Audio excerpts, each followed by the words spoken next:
2019 నుంచి 24 వరకు ఆంధ్ర రాష్ట్రంలో ఎలా పరిపాలన ప్రజలందరూ తెలిసిన విషయమే.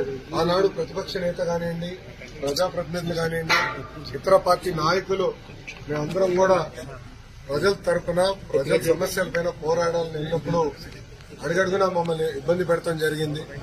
మమ్మల్ని రానిలేదు. ఏకంగా ప్రతిపక్ష నేతని ఇంటి నుంచి బయటికి రానికుండా గేటు కూడా ఆనాడు తాడి కట్టేస్తాం జరిగింది.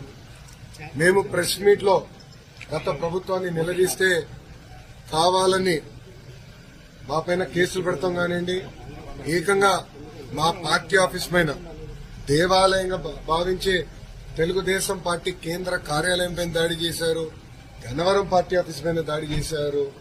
ఇట్లా ప్రతిరోజు ఒకరిని జైలుకి తీసుకెళ్తాం, మా పైన దాడులు చేస్తాం. అదే జరిగింది.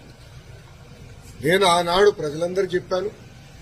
దాదాపు 90 బహిరంగ సభల్లో, యువగలం బహిరంగ సభల్లో ప్రజల ముందల ఎర్రబుక్ చూపించి ఏ అధికారులు వైకాపా నాయకులైతే చట్టాన్ని ఉల్లంఘించి ప్రజల్ని, తెలుగుదేశం పార్టీ కార్యకర్తలు ఇబ్బంది పెట్టారో న్యాయపరంగా వాళ్ళపైన చర్యలు తీసుకుంటా వాళ్ళని వదిలిపెట్టనని ఆనాడు హామీ ఇస్తాం జరిగింది.